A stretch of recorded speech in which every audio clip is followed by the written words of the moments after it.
Evening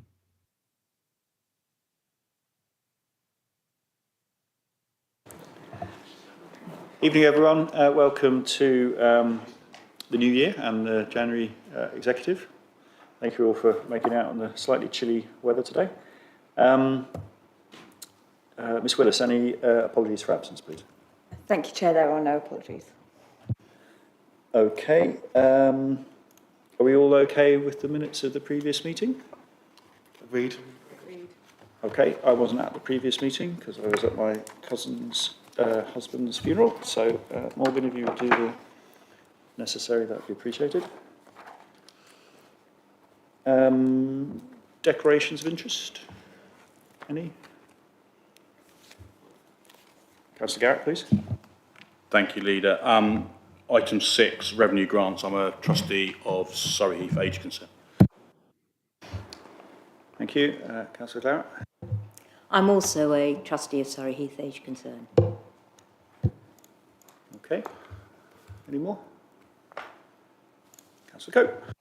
I'm not sure if I have to declare it, but I'm the council's representative at Citizens Advice Surrey Heath. Thank you, Councillor Cope. And just me, member of the Institute of Chemical Engineers. Okay, so that was in reference to, sorry, item 9. Thank you. Okay, so we move on swiftly to public question time. I don't think we had any questions. No? Okay, very good. So we'll move on to point 5, questions by members. Please. Councillor Claret, I think, was up first, and then Councillor Rowley, so we'll start with Councillor Claret. Thank you, Leader.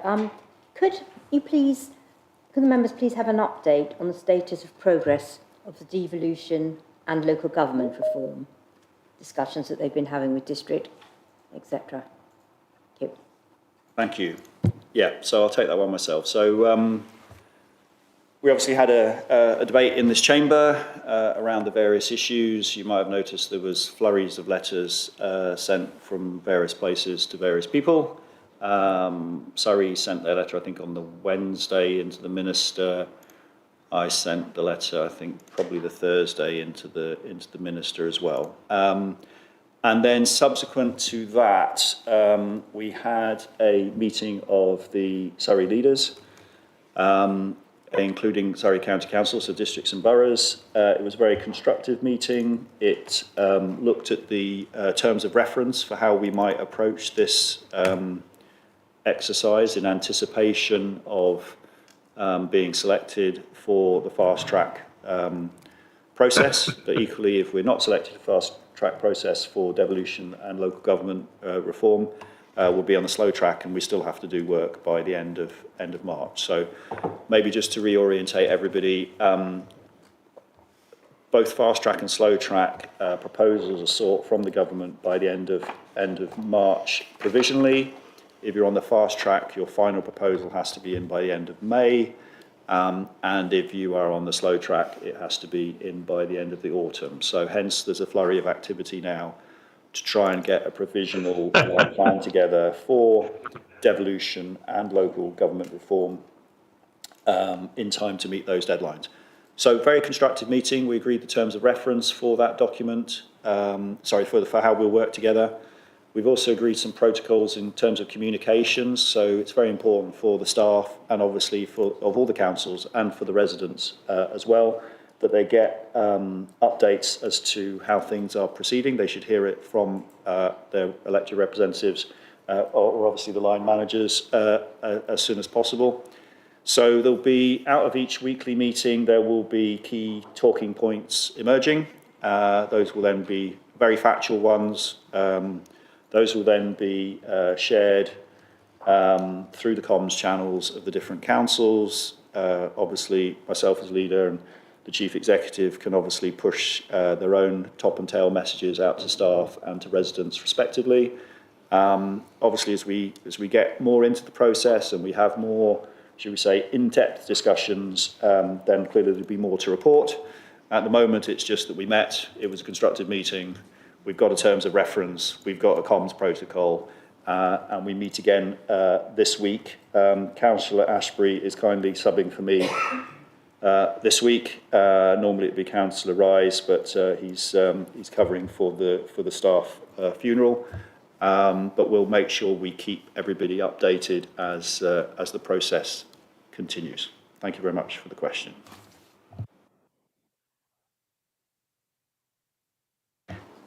Councillor Rowlands, you did put your hand up second, so I think we'll have Councillor Rowlands there, it's Councillor Wilson, then I think we'll go somewhere else after that. Councillor Rowlands, please. Is the council fully aware of the grim matter, the accents repairs work, as indicated by Frimley Fuel Allotments Charity, a report that came to Frimley Fuel Allotments Charity, and bearing in mind the history of similar complaints made through ourselves, what action effectively are we taking to try and rectify the situation? Now, I know that meetings are scheduled, but the meetings have happened in the past and there's been no result. Have we a fallback position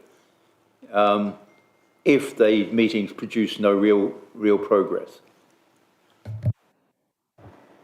Thank you. Obviously, we didn't see that report that went into Frimley Fuel Allotment, so I don't know about anybody else, but I have no context there. I think the wider point around Accent and other providers is well understood. I don't know if you've got anything to comment on in terms of this one? No, not particularly, no. No, I personally have been chasing a residence issue over the last few weeks, so I have some understanding of the challenges there in terms of the time lag of repairs. We did have a meeting previously. With the senior team, and we'll look to continue. But as you know, Councillor Rowlands, they are an arm's length organisation. I know it's not what anybody wants to hear, but we can only influence, we can't tell. Just to add to that, I just wanted to note that there has been a significant change of personnel, and we're working now with those new people to establish a reasonable method of communicating these issues that are being brought to light, and all the sounds are positive so far. So we will continue to work with them as we have been, and pushing. I do accept that there has been an increase in the number of repairs that have been long-standing, but I still think that they are within, in the most part, reasonable limits. But I have had some urgent cases which have come to me, which I have been able to get resolved fairly quickly, but I do know that there is an uptick in those. So we're watching and we're monitoring that very closely and working with them to address it. Yep, please, Councillor Rowland. Yes, if you wish to, yeah. I mean, this wasn't a question of delays or not carrying them out. It was a question of the quality of the work being done and over a considerable period, probably last 18 months, by somebody who's going to these properties and seeing the insufficient care and attention that's been taken in carrying them out.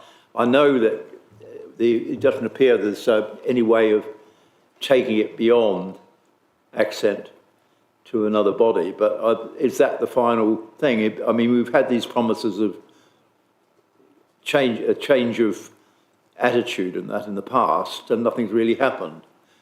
But is there any alternative that we can look at if nothing really seriously happens this time?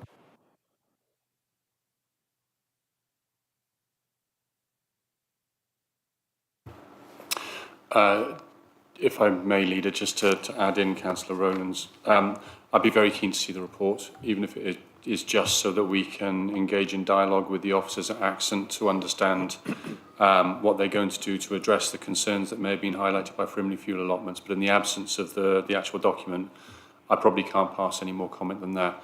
Just to reinforce the comments that were made by Councillor Fine and Cook, we've engaged with the new staff that have recently started at Accent or have been promoted into roles with whom we previously engaged, if that makes sense. And also we facilitated the meetings that you are having on a ward basis with the new chief executive at Accent as well. And we hope that's part of an ongoing positive dialogue. The commitment from the chief executive was to meet with you initially virtually, and then they were eager to meet with you within your wards so they can understand and see the issues that you're encountering through your residents firsthand. Maybe just to add that I'm sure all councillors would direct anybody that has a significant issue through to Citizens Advice potentially to help with the process to the Ombudsman. So unfortunately we're not in that chain. So as I said, we can influence but we can't intervene. The Ombudsperson can intervene and try and help address any serious issues. But I think we recognise the concern you have. We don't necessarily have any facts yet to see what the performance is or how it has changed over recent months or quarters. Thank you. I think it's Councillor Wilson next. Thank you, Leader. It's a question for the portfolio holder responsible for transport. In Bagshot Ward, we are continuing to suffer with traffic problems on the A30. So every day there's congestion westbound up the hill towards Camberley, and every day there's speeding and people running red lights going down the hill away from Camberley eastbound. Is there anything that can be done or can be suggested to be done for the rest of us to do to help with this and alleviate the problem? It's a danger and it's an inconvenience to all of our residents. Thank you.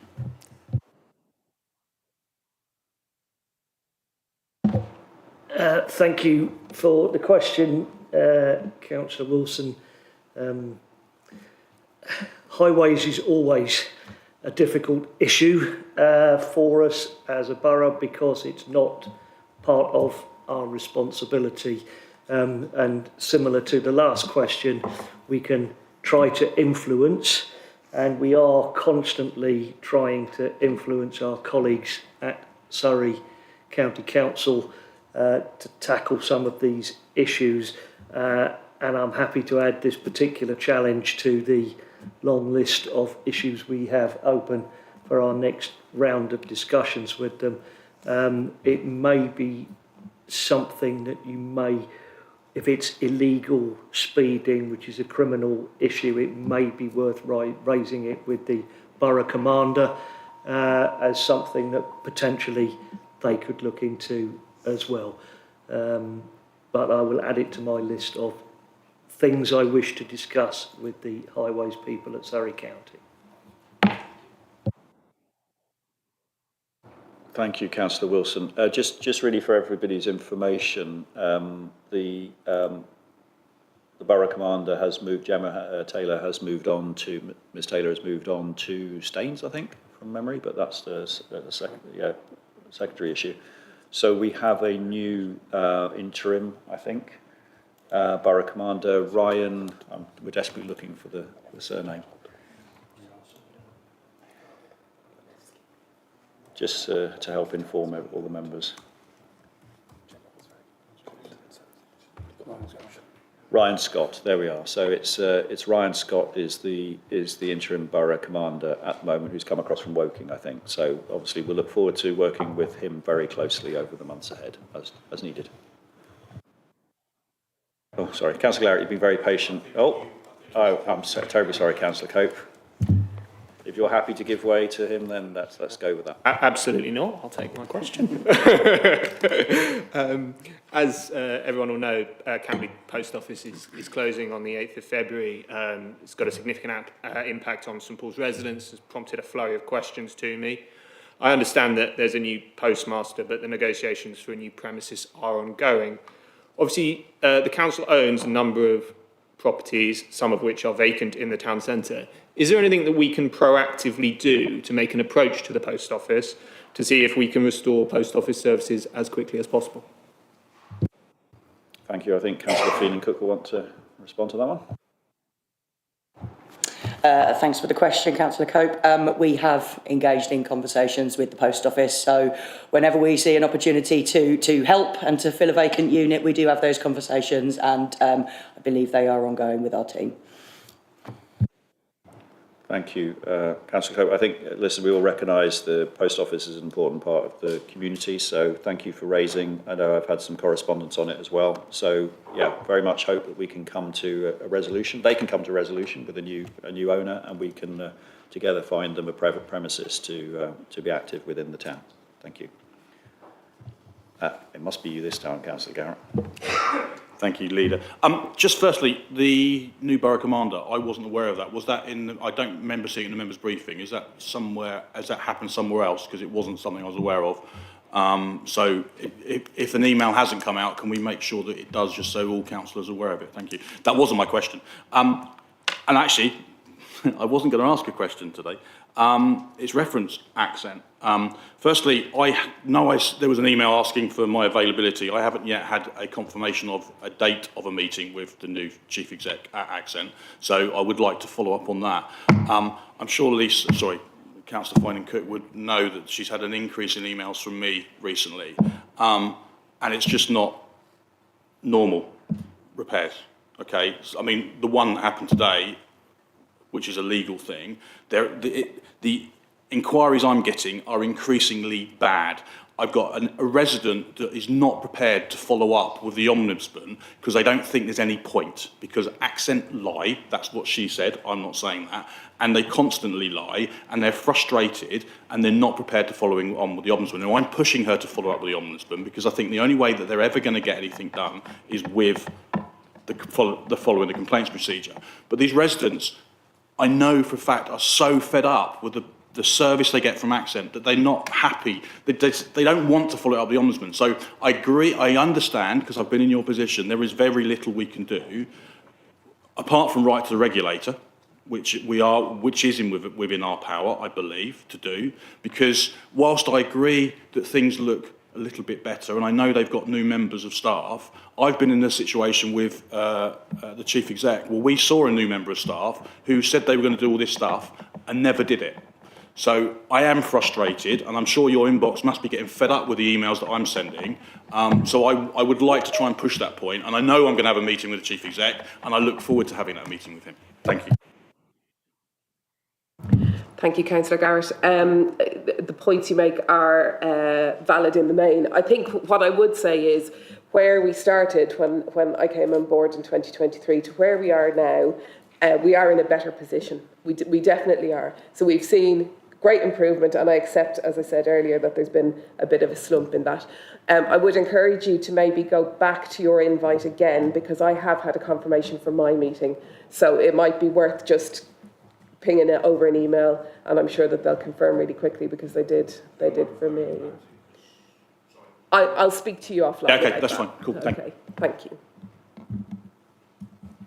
Yeah, listen, I think it's really important that members are raising these issues, because these are heartbreaking stories for the residents involved. I think we all agree on that, and we all would want to do our best to try and help them. I certainly know in the own case I'm trying to support, it seems to be quite challenging, and it's not clear why. So, yeah, the point's well made by everybody. In terms of writing a letter to the regulator, I don't have an issue with that. I just think we need to get some facts on the table first. I think we need to be fair to the new chief executive, who has proactively come out to the borough to engage with us, to give him a chance before we do that. So I would suggest that we prioritise these follow-up meetings and see if we can get some data as well as to the exact performance, because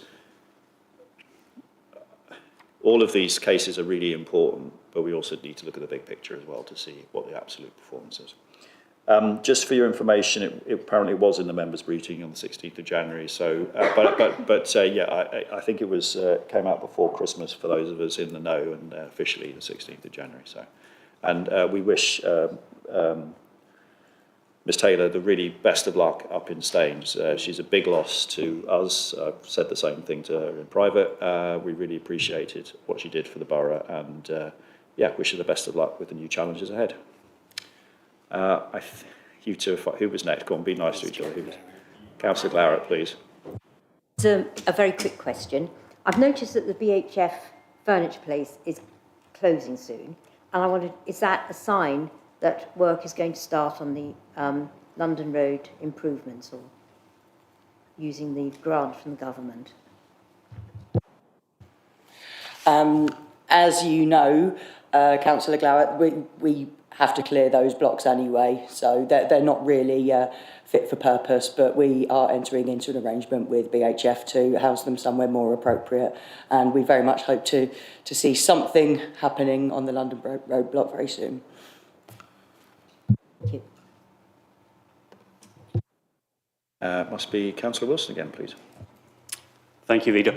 I was just really pleased to see the public consultation open into the design for Whitmore Road's new play park, and it's taken a long time to get here. I know that it's been a lot of work for the council's legal officers, and that consultation to the public closes at the end of this month.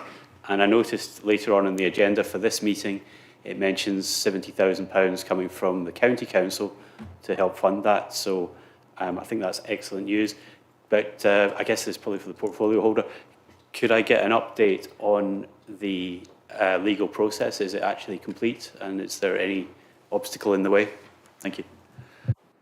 Thank you, Councillor Wilson. I agree with you. It's definitely taken a very long time to get to this point.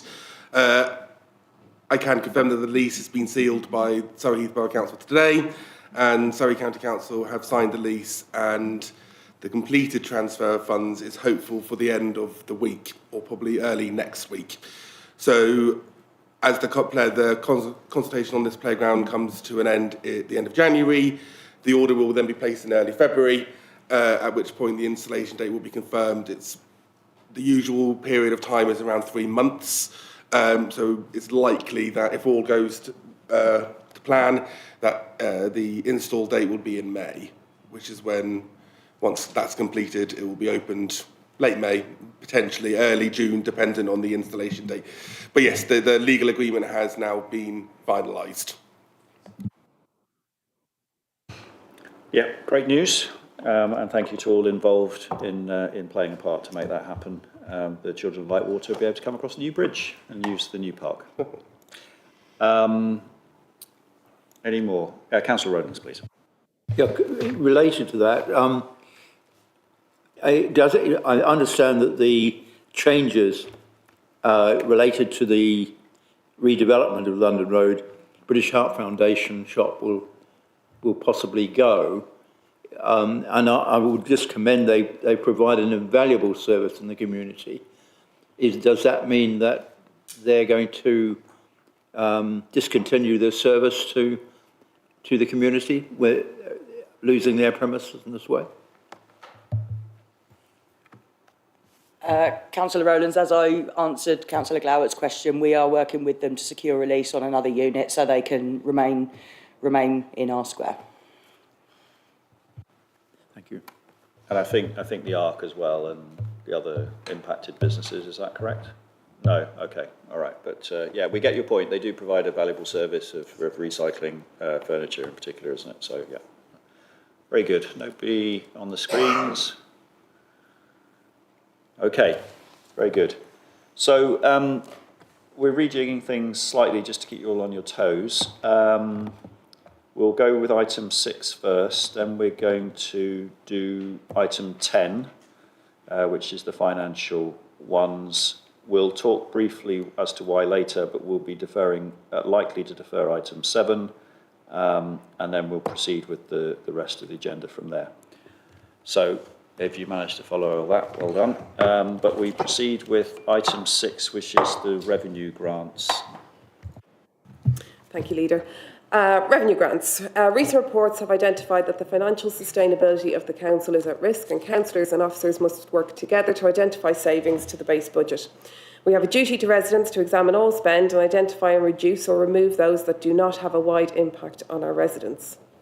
In January 2024, the Executive agreed to ring-fence revenue grants for Citizens Advice Surrey Heath, the Hope Hub, Age Concern and VSNS. However, this was subject to review if there were changes in the finances of the council. Since that time, it has become apparent that the council finances are worse than anticipated, and therefore it's appropriate that revenue grants are reviewed. This detailed paper, and I'm sorry that it's so long, has assessed the revenue grants in terms of community impact, and community impact assessments are included. The direct link of revenue grant to assessed community impact is a first for the council, and the template we've created to do this includes an error, which I apologise for, relating to the use of the greater than and less than symbols. Officers, however, have reviewed the assessments and concluded that this has not impacted the outcomes, which are sound and included within the body of the report.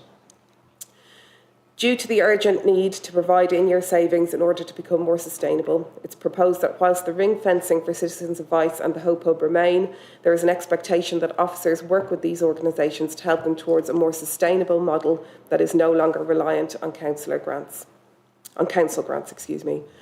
The paper proposes that revenue grants for VSNS and Age Concern are to cease. However, to support the transition this year, a 50% grant will be provided so that there is time for these organisations to obtain alternative sources of funding as needed to ensure their sustainability. The model the Council is currently working towards to achieve future sustainability is one in which financial support is replaced by other forms of support, for example, non-cashable benefits, as an example, rental and parking subsidies, together with councillor and officer promotion and support. It's intended that until the financial picture improves, the Council works towards reducing grant support whilst maximising other forms of non-financial support. I want to add that these decisions are difficult for the Executive and for me personally.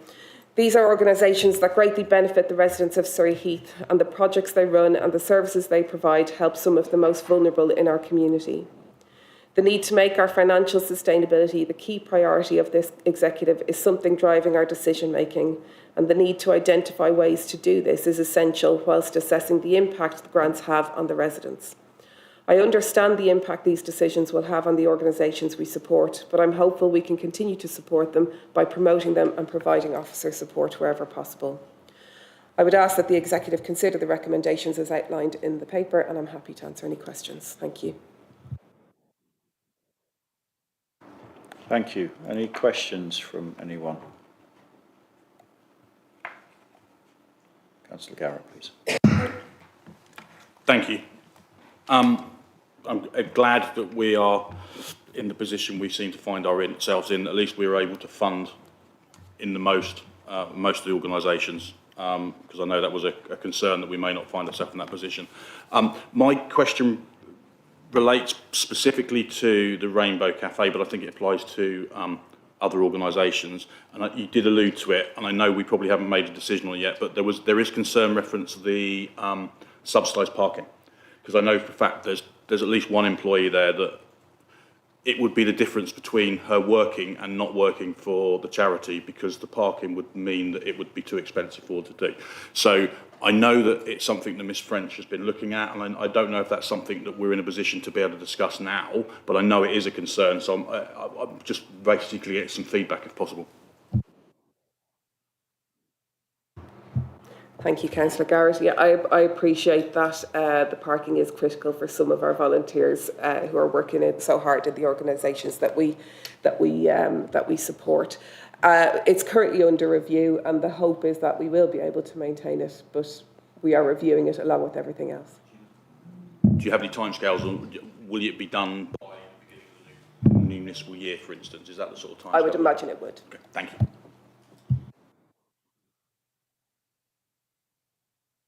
Councillor Rowlands, please. Thank you, Chair. I did actually ask, reference to 2.2, Community Impact Assessment. I did ask about the current problem with homelessness in the borough, to have some figures here tonight. I suspect we still have a fairly major problem, but no figures actually arrived. This will continue to be a problem that we're experiencing. Do we feel that, bearing in mind we have a continuing problem about homelessness in the borough, that we have an adequate provision to cope with that problem? Councillor Rowlands, I'm going to ask Councillor Ashbury. Homelessness provision falls under his portfolio now, but I think he's happy to jump in. Yes, thank you. Yeah, thank you for the question, Councillor Rowlands. The homelessness prevention programme that we run as a borough is funded by central government grants. The more grant we get from central government to fund the work we do, the more work we can do. So that's what we do as a council, as a local authority. This is related to supporting the Hope Hub, who work alongside us in helping that. And as you can see, the decision has been made to continue to support the Hope Hub alongside the services provided by the council. I just wanted to add that in Surrey Heath, we have, certainly in all my time, had very low numbers of street homeless people. I don't know, Mr. Stevens, if you've got any current figures on what the team are working on. Yeah, so very low, sort of, you know, certainly less than 5 and could be as low as 3. We are in a good position in that respect. And those people are continually supported by our own officers and organisations within the borough.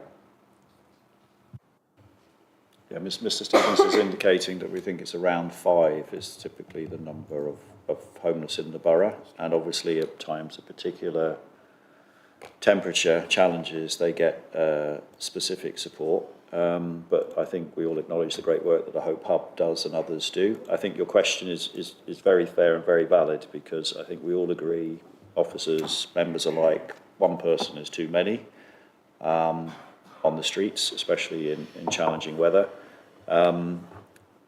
We actually have very, very low numbers compared to some boroughs. As it happens, we did get a grant, which I read the letter today from the ministry. It was a relatively small amount compared to what other boroughs were getting because of the challenges that they face with homelessness. That's a bad thing because we didn't get more money, but it's a good thing because it means we have relatively low levels of homelessness. Councillor Ashby, please. Sorry, I just want to point out that rough sleepers is only one part of the work the homeless prevention team do. So although we focus on rough sleepers, particularly in the cold weather, the work the team do that is subsidised and the work that the Hope Hub do alongside our officers is not just with rough sleepers. It is encompassing all forms of homelessness. Thank you, Councillor Ashby. Yes, very valid. And I think those reports come back to P&F in detail, don't they, around the numbers that are being supported with the prevention and alternative accommodation, etc. So thank you. Okay, Councillor Wilson. Thank you, Leader. It's page 10 of the agenda, paragraph 1.3, and it says the financial position of the council has changed, and it says there is an expected unfavourable variance of 5.73 million. That was correct up to the end of the Q2 financial monitoring report, and now we have Q3. It's not 5.73 million, it's about 6.5 million is the unfavourable variance, as we'll see later. Thank you. No question there. Anybody on the screens?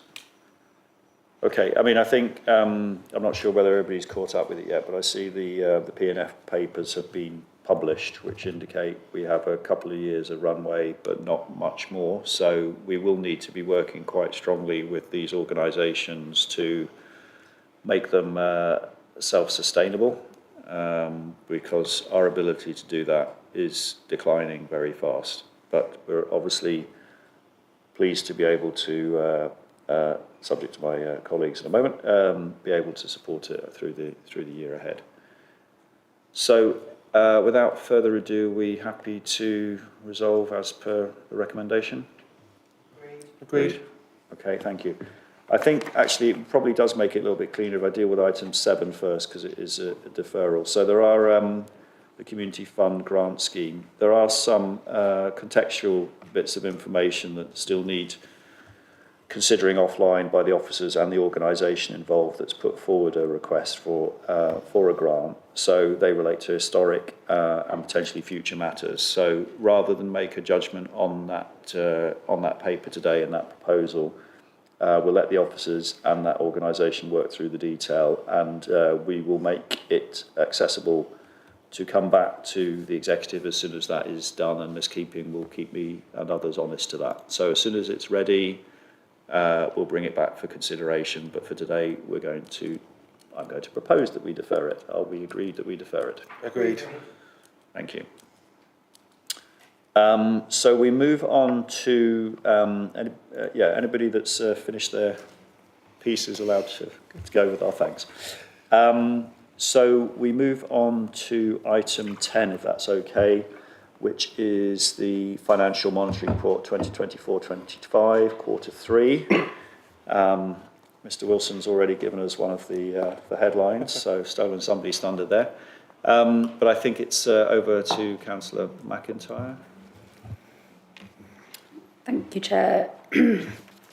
So, it's quarter 3 monitoring report. As you'll see, it follows the same format as quarter 2. So we've got revenue, capital, treasury all together in the same report.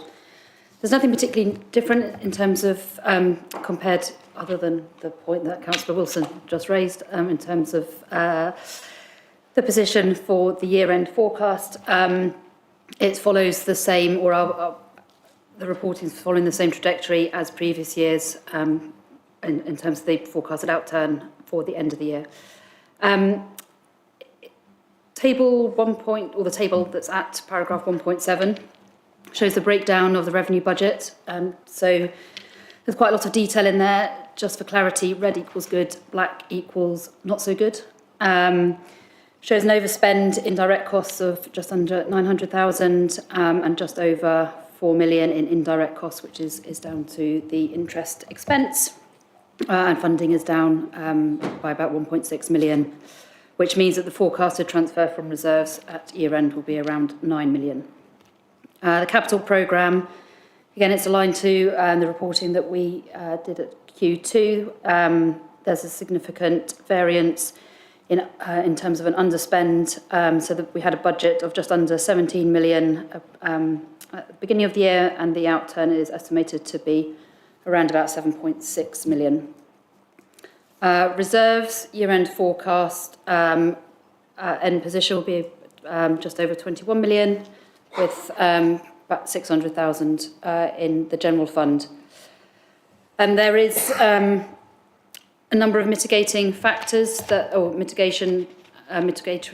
even say the word. A number of actions that have been put in place to mitigate the challenges that we face, which I'm not going to go through all of them, but essentially they are there to reduce costs, improve efficiencies, and ensure that we have sufficient cost control over everything, whether it's capital or revenue spend. And that is an ongoing discussion and forming a lot of the work that we're doing underneath the transformation agenda. Any questions? Councillor Cope, first out blocks. Thank you. I just wanted to ask about the business rates and the changes in the figures in comparison to the Q2 report, because it now looks like we're only going to collect something like 60% of the business rates we were anticipating, which appears to be a change from Q2. So I just wondered what's gone on there, really.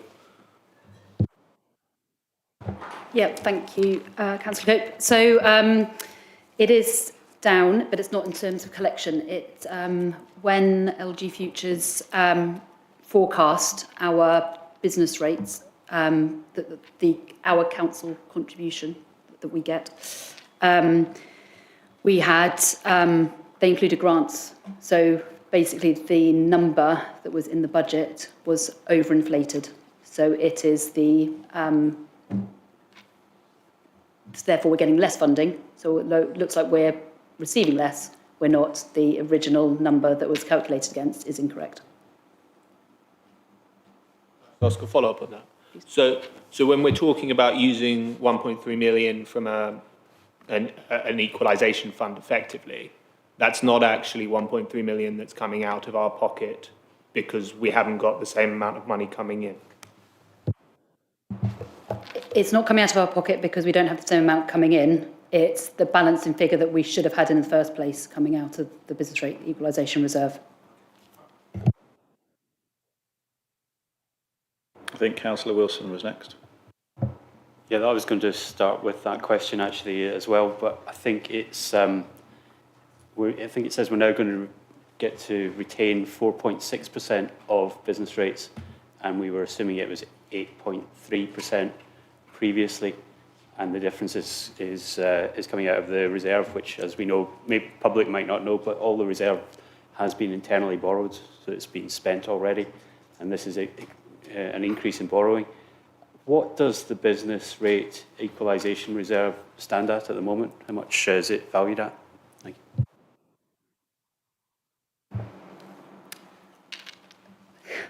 So it was reduced by 8 million compared to the what we set the budget against. So it will be around 4 million, but I'm just going to turn around and look at Mr. Watson just for confirmation of that. Apologies, I don't have the exact figure to hand. I can ask if Miss Walsford could find it up. She's just popped it through. It's 3.2 million projected at year end. That's great, thank you. So when we were voting on the budget in February, Appendix 4 of the MTFS broke down all the reserves, and it said there was 10.5 million in the business rates equalisation reserve. So what's happened to the other 6 before today? Thank you. So the business rate equalisation reserve was built up after, during COVID, when we received additional grants from the government. That has had to be repaid because it needs to go back, having not been, we couldn't retain it, so it needed to go back to the government. So it hasn't been used because we've needed it. It's been used because it's just been handed back, essentially.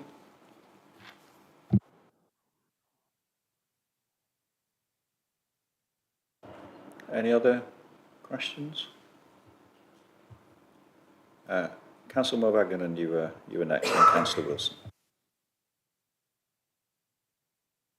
Thank you, Sean. One question I have for the finance exec.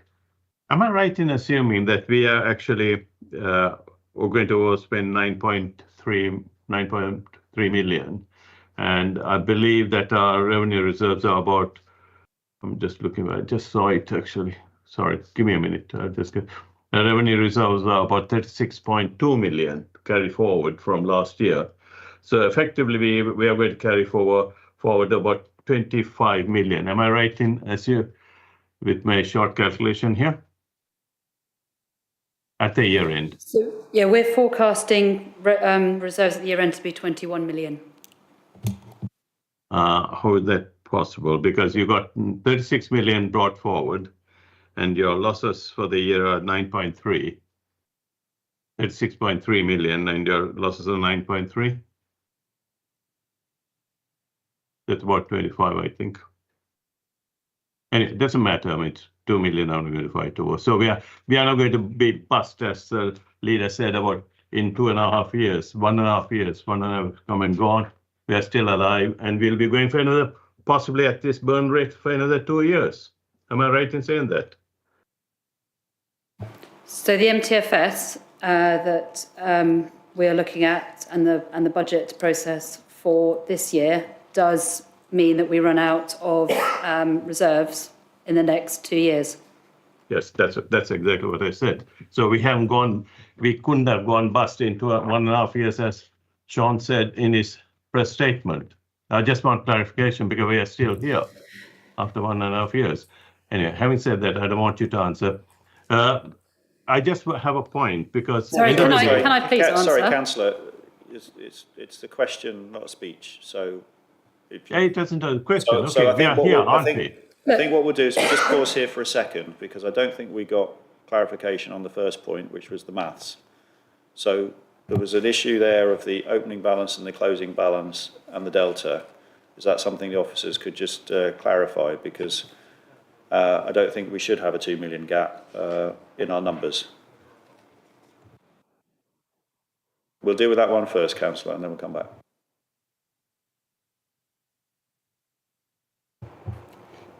Thank you, Leader.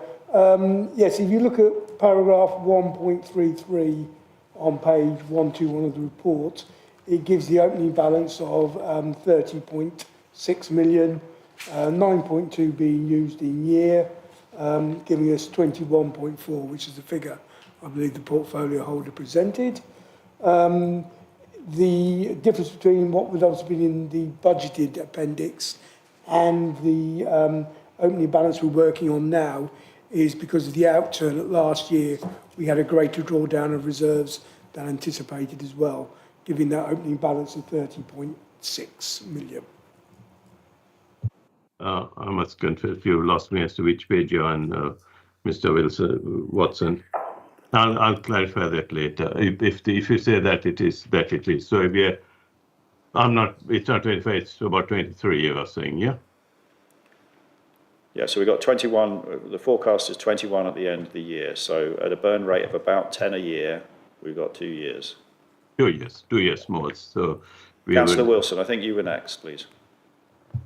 Yeah, thank you. Just to add to that, the next paragraph does say that 13 million of that 21 million is not necessarily available for spending because it's endowments, funds and things like that.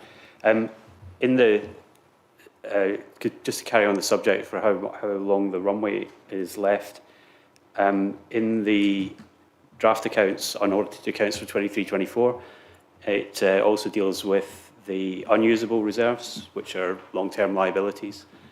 And it comes up with a figure for total authority reserves of 13 million at the start of this financial year.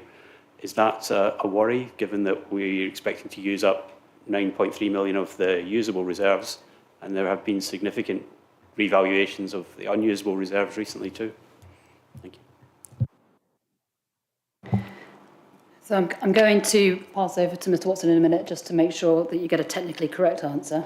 But the unusable reserves have a special override attached to them for public sector accounting, and therefore the impact on council tax that the residents need to pay there isn't an impact. Yes, that's correct. The unusable reserves are that. They are accounting entries that are technically put in there. Many of them applied with a statutory override on them, that they therefore are there or not used. So the usable reserves is what we do have to use as a run rate. I think it's quite clear that we are having a runway that's running out, but that is assuming there's no mitigation put in place. So what the council has is not 2 years left of reserves, but 2 years of time to work on a process that actually reduces the drawdown on those reserves over those years. And obviously, as per the transformation programme that the council is embarking on, the sooner that is done, the bigger the multiplier effect on those use of reserves. Yeah, thank you. I understand that now. And what about the point in 1.34 about 13 million of the usable reserves potentially not being available for sort of general spending? So clearly we'll do everything. I mean, they would be the last reserves that we would use or could access. They are there for a specific reason and they should be used for that specific reason. If we get to the point where the reserves are gone and they are the only reserves left, then clearly that they are reserves that we will need to consider using before we can ask for any other help. And just one final point, when we voted on the budget in February 24, the revenue budget said that the reserves were estimated to be 47.4 million at the start of this year, and now they're, as we know, 30.6 million. So as one of our jobs as councillors, we put here by the public to make sure that their money is spent properly, and we voted for a budget that would do that. But this isn't how the public's money is being spent. It's being spent on interest and other things. Is there a democratic problem with that? Is that a rhetorical question, Councillor Wilson? I mean, at the end of the day, we've set a budget based on the information that we had at that point in time. Since then, the financial statements have been produced and we have a clearer view of where we are. Yeah, so we should emphasise the positives here, which is that we didn't know where we were when we didn't have accounts, when we didn't have audits, when we didn't have a robust financial team. So we are in a much better place from that perspective, that we know where we are and we know the sorts of things that we need to do. And whether it was last year in the budget, which had substantial savings to mitigate growth, or whether it be this year, as you'll be seeing in the P&F papers and others, we'll have to do the same thing. We'll have to find substantial savings. But however, it is also true to say that the property portfolio net is costing us about 5 million a year, dragging us down. But there is also a structural deficit between our income and our expenditure of the core council operations as well, of about 3 million. As Mr. Watson said, it's not sort of sustainable, and as you know, we can't keep going down the runway. If we're running out runway. We're going to have to see how we deal with that. We have created, as we did last year, and within this budget cycle, which is obviously not agreed yet, we're trying to create the time and the capacity to change the council's cost base, and also deal with the extra challenges now of local government reform as well. Okay, Councillor Garrett, please. You've been very patient. I did see you. No, that's okay. Wasn't ignoring you. I just there was some other stuff going on. It's all right. To be fair, it's just a point. Obviously, this is, as you quite rightly say, this is coming to P&F next Wednesday. Obviously out of sync again because of the wonderful elections. So obviously there'll be other members of the council that can talk about it then, which will obviously be fed back, and residents, if they are listening now, are more than welcome to ask public questions at that time as well. And I know we share this for the residents to do so, but yeah, so it's obviously going to be, it can be discussed again, and maybe we'll have some other points then.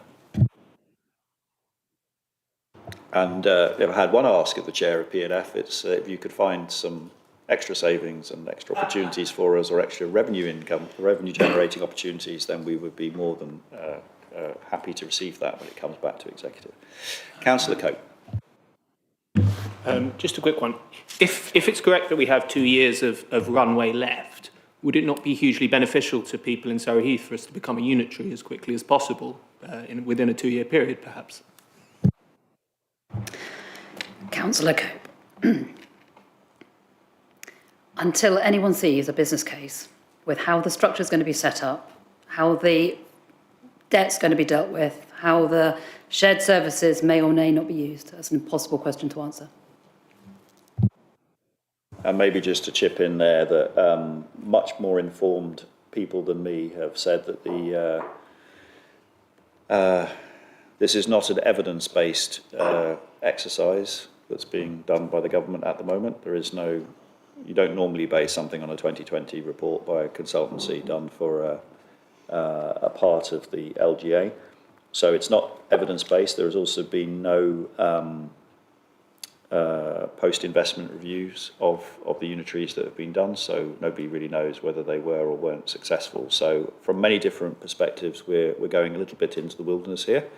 What I can say, as I said at the beginning, is that we are doing it in a constructive manner, whilst we will all, no doubt, play our own part on the pitch in the political environment. I need to make sure everybody's aware that when it comes to the closed-door environment, the leaders are very much working in the best interests of the Surrey residents to see what the opportunities could be. But ultimately, the government's got to work out what it's going to do, not just with our debt, but the slightly more sizable debt next door to us in Woking and others. Thank you, Councillor. Who else?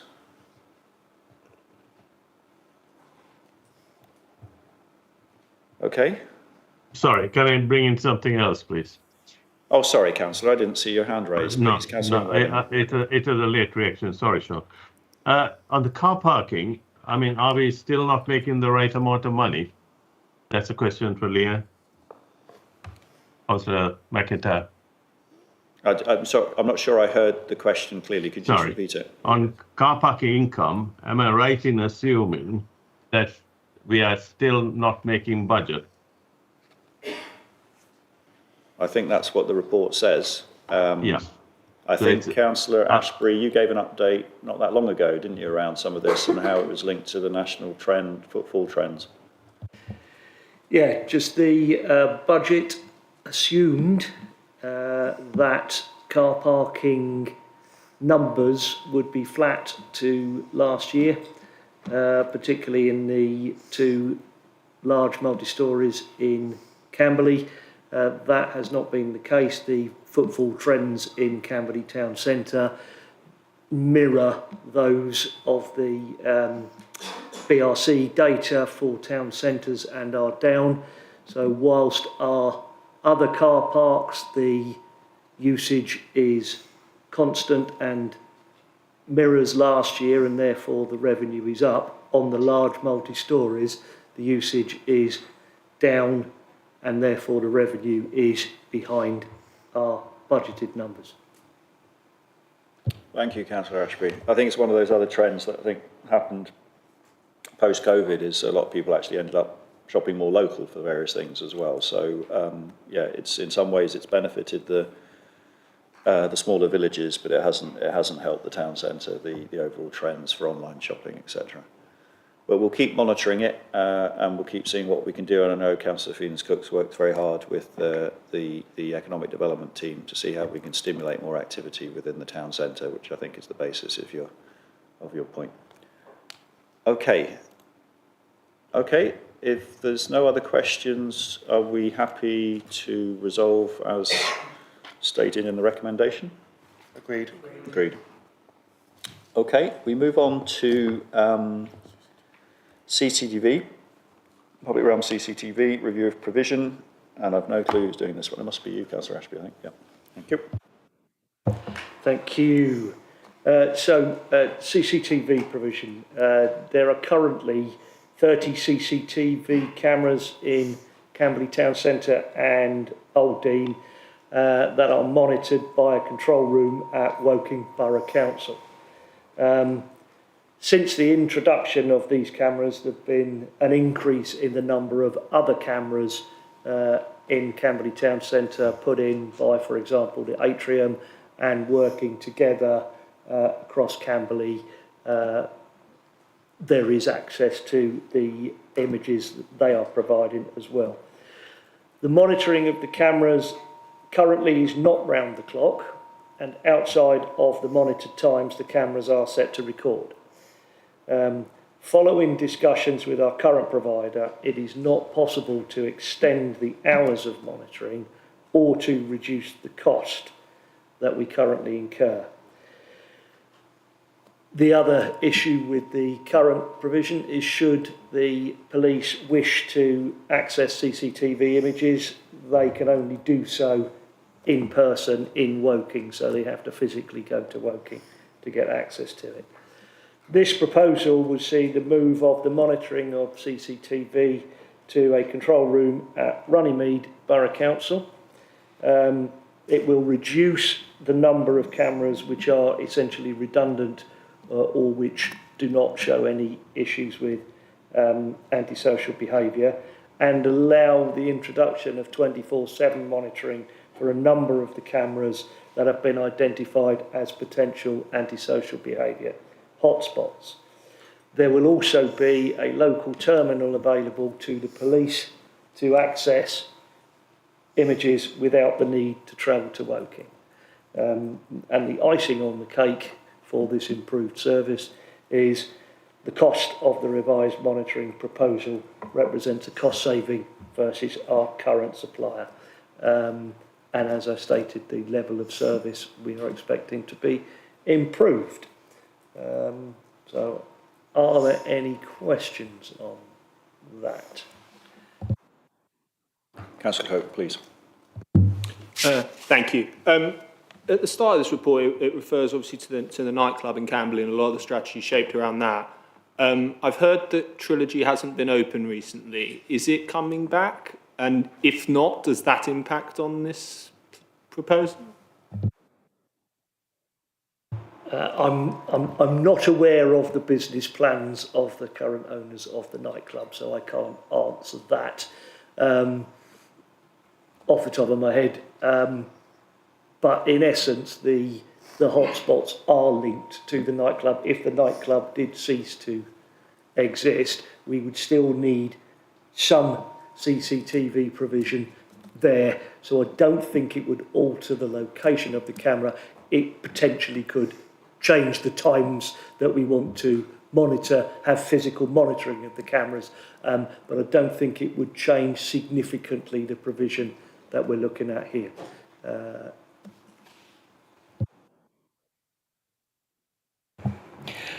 Sorry, just to come back to you on your point about Trilogy, Councillor Cope. Trilogy will no longer be trading from those premises, but as you know, it's set up to be a nighttime economy hotspot. But also for the purposes of this paper, the High Street is still very much a busy place, and it would still be a very useful camera to keep there.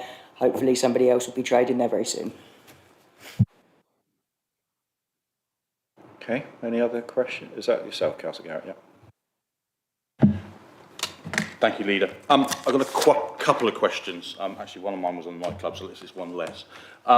So it mentions the Old Dean, and I just want to clarify, because obviously this is talking Realm specifically and obviously Woking police system. There are obviously 4 CCTVs on the Old Dean. There are the 2 outside the shops, which I'm assuming are referred to by the Woking one. But there are also 2, one by the library and one by the playground, which are cloud-based CCTVs, which don't appear on this list. So my first point of clarification is, where are they? Does that not apply to this? Because my second part of that question is, there are other CCTVs that are also cloud-based, that are also relatively linked to green spaces that aren't on this list. So is that a different paper? Is that a different thing? I know they're cloud-based, so because they're cloud-based, I don't fall into this, but I just wanted to just check for clarification where we are on that part as well.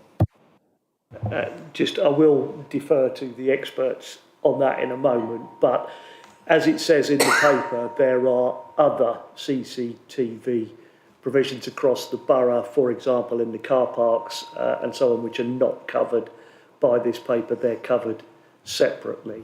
And I assume that the 2 cameras you're referring to are not these 2 that were referred to in this paper. But I will ask if Ms Greenfield or Mr Darkins are on, whether they could just clarify that for you, Councillor Garrett.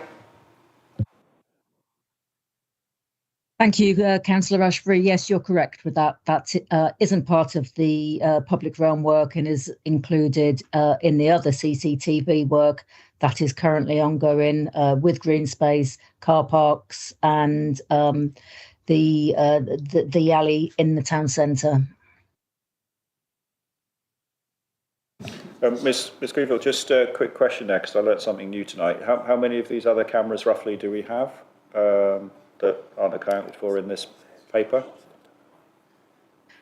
They are the car park, the CCTV cameras in Main Square and Knoll Road, where the tender exercise has just been carried out, and the work is starting on that imminently. I haven't actually got the figure to be able to give you, but I can come back to you on that, Councillor.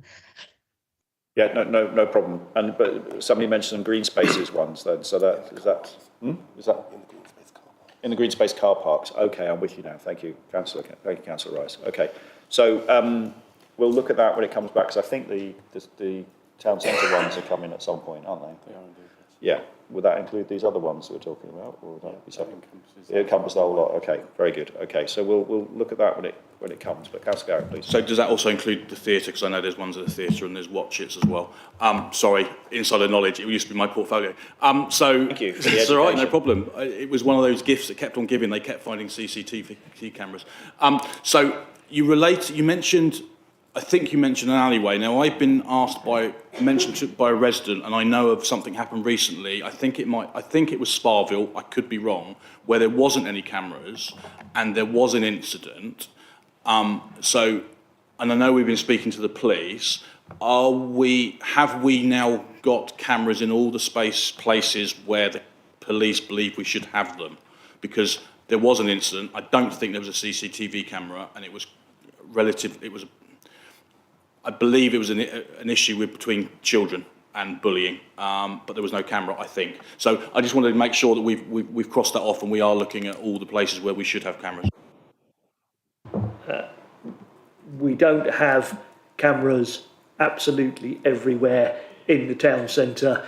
We have cameras, and it has been evidence driven in consultation with the police as to where the cameras should be sited. As I said, the ones we also have access through agreements with the atrium to access their information. So I'd love to say we covered every single square inch of Camberley Town Centre. We don't. We have been led by evidence. There will always be, unfortunately, those areas which sit outside of what we can monitor. And I don't know what the answer is to that off the top of my head. Okay. What I think is important to know, I don't know whether any of the officers want to comment on that. You don't have to, but you're welcome to if you want to. But I think what's important to note is that there was no driver to reduce the number of cameras. It was about what is the right coverage for the town centre. And I think the second thing is that this is still I'm not sure whether everybody would appreciate, particularly the residents, but this is actually a discretionary service again. So we are making a decision here to spend money that actually doesn't help us in terms of our overall trajectory, but we think it's the right thing to do for the residents to make sure that the town centre is a safe place that people want to come and enjoy. And yes, you're right, there will always be exceptions, Councillor Garrett, but I think in principle we'd all be united in trying to make it a safe place that people want to come and visit. But it comes at a cost. Now, we happen to be lucky here that we can get improved quality at a lower cost, better coverage, access to some other services. So it's kind of, it feels like a win-win-win, but we'll wait and see what the colleagues say. But there was no driver to minimise the cost. It was about replacing an outdated system. I don't see any other officers wanting to say anything. Or no, good. Okay, any other members? No. Okay, so the executive is to advise as documented. Agreed. Agreed. Okay, very good. So I'm handing over to Councillor Rice for item 9, as I'm recusing myself as per my declaration of interest earlier. So apologies for the slight kerfuffle while I get out of the way. Thank you, Councillor MacDonald. I will just give you a moment.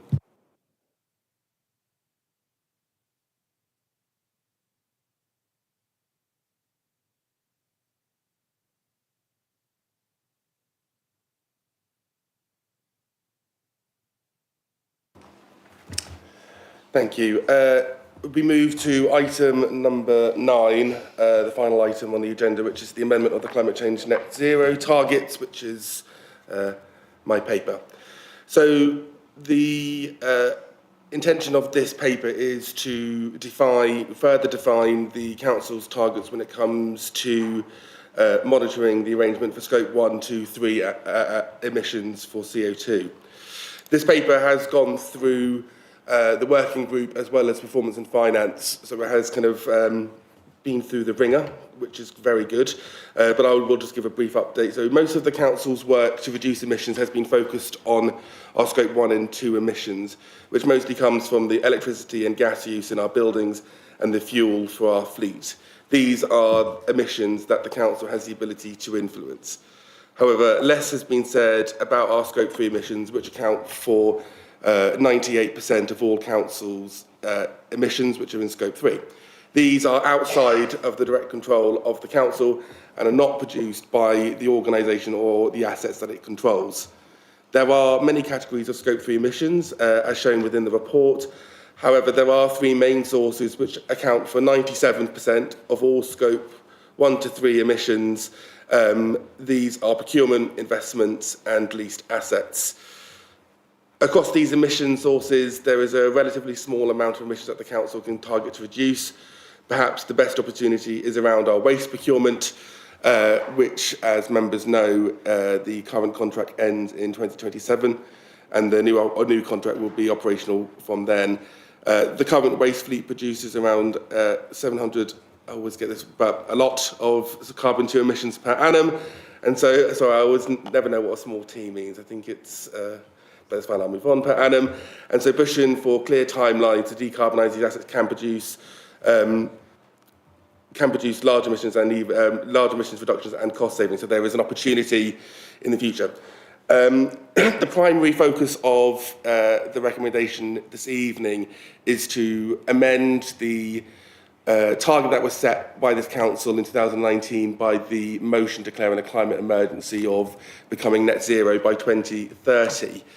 That target is still remaining for Scope 1 and Scope 2 emissions to be net zero by 2030. However, as the work has been completed and as we have had a better understanding of the emissions that we produce and are responsible for, it is not possible to achieve net zero by 2030 of Scope 3 emissions without committing significant financial resources, which even in a good situation financially, the council would struggle to justify.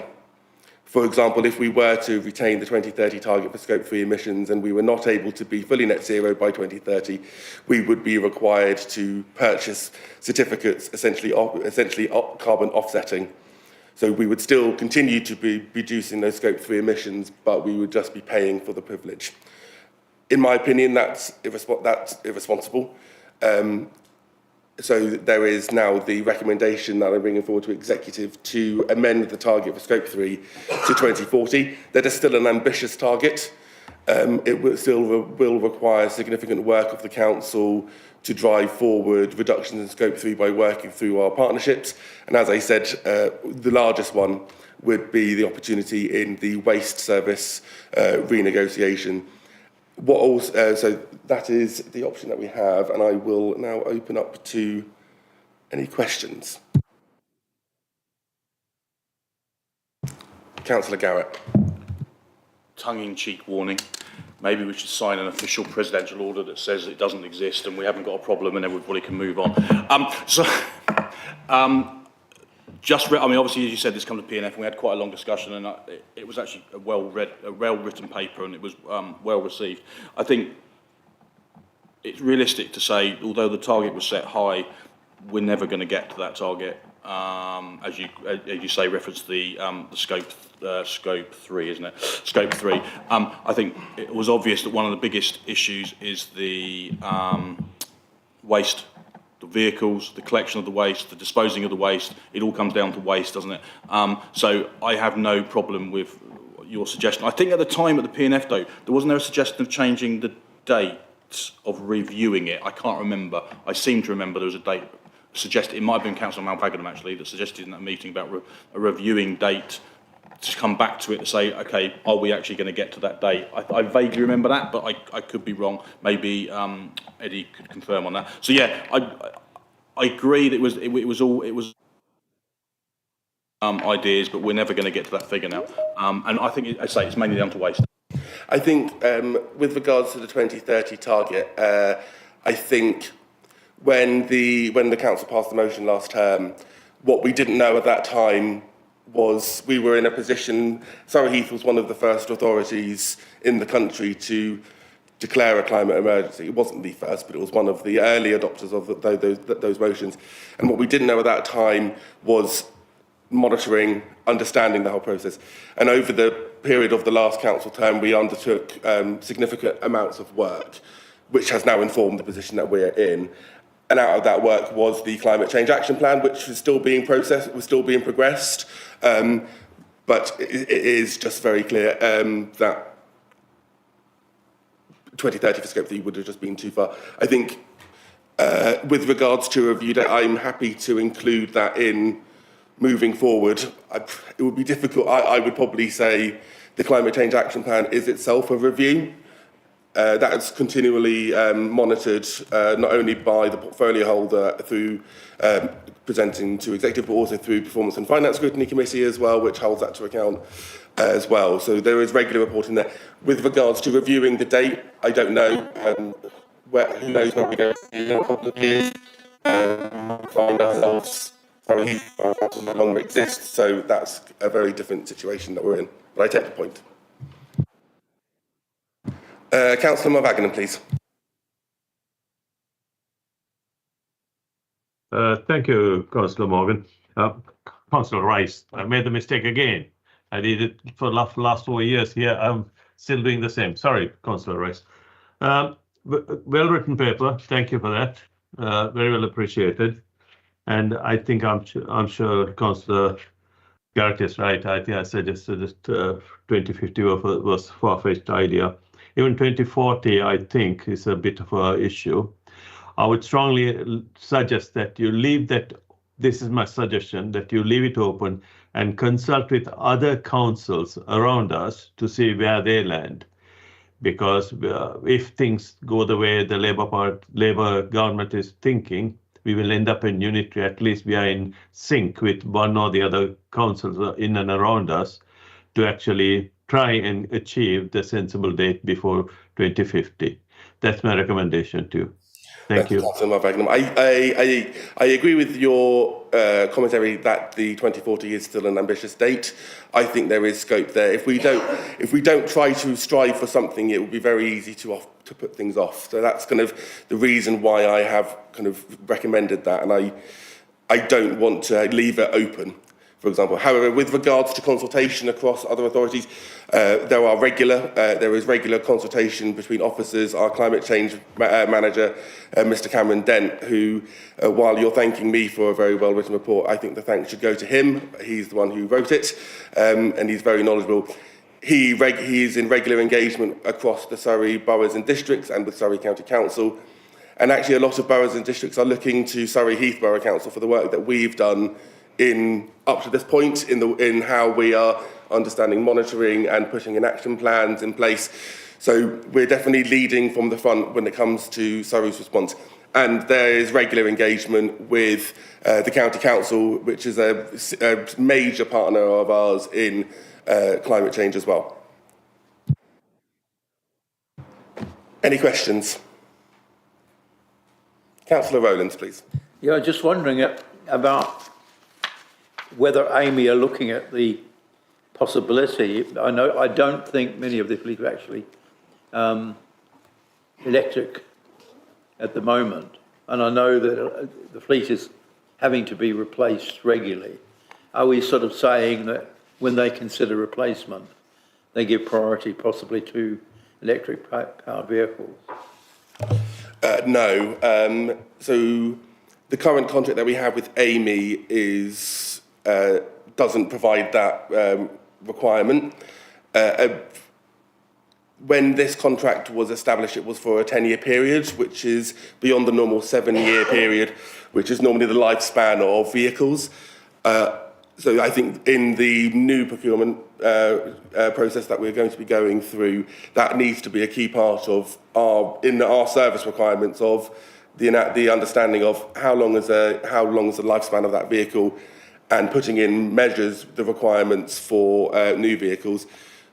The fleet issues are widely known. While electric vehicle personal use cars are becoming more widespread, the use of electric vehicles for large industrial vehicles is still not as widespread. So the technology is not. There is technology available, but it's not as widespread. So it is likely that, while I'm not preempting anything, it is likely that the new contract that we will be moving to probably will not have electric vehicles part of that contract. But we will be driving efficiencies if we can find electric vehicle providers. That would be great. I just want a dose of not raising expectations too high. With regards to Amy, no, I think it's the contract that we have with Amy is due to run out in 2027. I'll just leave it at that. Any other questions? No. Good. So we have a recommendation. Is the executive agreed? Agreed. Thank you very much. That's agreed. That now brings us to the end of the meeting, and I will close the meeting